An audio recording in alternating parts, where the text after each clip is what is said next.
নমস্কার, নিউজ ভ্যানগার্ডের পর্দায় প্রত্যেককে স্বাগত জানাচ্ছি। এই মুহূর্তে আপনাদের সাথে আমি রয়েছি অঙ্কিতা। চোখ রাখছি এই মুহূর্তের গুরুত্বপূর্ণ সংবাদের দিকে এবং প্রতিদিনের মতো আজকে আমরা প্রথমে নজর রাখছি আবহাওয়ার দিকে, কারণ বর্ষা প্রবেশ করেছে ইতিমধ্যে উত্তর পূর্বে।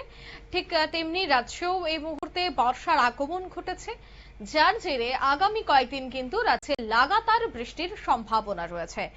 আগামী 10 থেকে 14 জুন পর্যন্ত থাকছে সতর্কবার্তা, হলুদ সতর্কবার্তা। রাজ্য জুড়ে 7 দিন বৃষ্টি সহ বজ্রপাতের প্রবল সম্ভাবনা রয়েছে।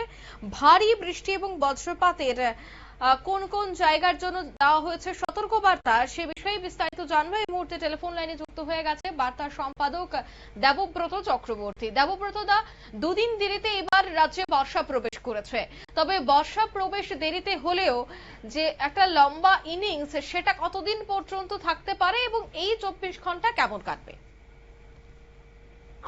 ত্রিপুরায় বর্ষার সক্রিয় প্রভাবে আগামী 7 দিন বৃষ্টি বজ্রপাতের প্রবল সম্ভাবনা। 10 থেকে 14 জুন পর্যন্ত রাজ্যের সব জেলায় হলুদ সতর্কতা জারি করেছে ভারতের আবহাওয়া বিভাগের আগরতলা দপ্তর। কয়েকটি এলাকায় ভারী বৃষ্টিপাতের আশঙ্কা রয়েছে। ভারতের আবহাওয়া বিভাগের আগরতলা দপ্তর প্রকাশিত দুপুরের আবহাওয়ার বুলেটিনে জানিয়েছে 10 জুন সকাল থেকে 17 জুন পর্যন্ত ত্রিপুরার বিভিন্ন স্থানে হালকা থেকে মাঝারি বৃষ্টি এবং বজ্র বিদ্যুৎ সহ ঝড়ো বৃষ্টির অনুকূল পরিস্থিতি বজায় থাকবে। বিশেষ করে 10, 11 এবং 12 জুন রাজ্যের 1 বা 2 স্থানে ভারী বৃষ্টিপাতের সম্ভাবনা খুবই বেশি। ওই সময় 7 থেকে 11 সেন্টিমিটার পর্যন্ত বৃষ্টি তোমার হতে পারে বলে পূর্বাভাসে উল্লেখ করা হয়েছে। আবহাওয়াবিদদের মতে আর্দ্রতাপূর্ণ জলবায়ু ও অনুকূল আবহাওয়াজনিত অবস্থার কারণে রাজ্যের বিভিন্ন এলাকায় বজ্রগর্ভ মেঘের সৃষ্টি হতে পারে। ফলে বজ্রপাত, দমকা হওয়া এবং স্বল্প সময়ের মধ্যে অধিক বৃষ্টিপাতের ঘটনা ঘটতে পারে। 13 ও 14 জুনও তোমার বজ্রবিদ্যুৎ সহ ঝড় বৃষ্টির সম্ভাবনা অব্যাহত থাকবে। 15 ও 17 জুন বৃষ্টির তীব্রতা কিছুটা কমলেও রাজ্যের বিভিন্ন স্থানে হালকা থেকে বৃষ্টির সম্ভাবনা রয়েছে।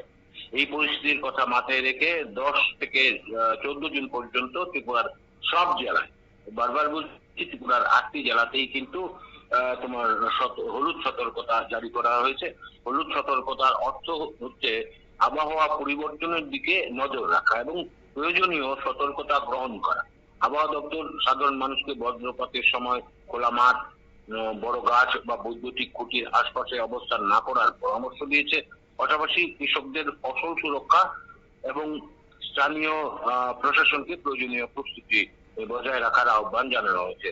এদিকে আগামী 3 থেকে 4 দিন রাজ্যের সর্বোচ্চ ও সর্বনিম্ন তাপমাত্রা স্বাভাবিকের কাছাকাছি থাকার সম্ভাবনা রয়েছে বলে আইএমডি আগরতলা শাখার তরফে জানানো হয়েছে। অঙ্কিতা, সর্বোপরি বর্তমান যে পরিস্থিতি, তাতে আগামী 7 দিন রাজ্যে তোমার বজ্র বিদ্যুৎ সহকারে একটা বৃষ্টিপাতের সম্ভাবনা রয়েছে, কোথাও কোথাও ভারী বৃষ্টিপাতের সম্ভাবনা রয়েছে এবং বিশেষ করে 10 থেকে 10 জুন পর্যন্ত রাজ্যের সব জেলায় আবহাওয়া দপ্তর হলুদ সতর্কতা জারি করেছে। অঙ্কিতা, একদমই ধন্যবাদ।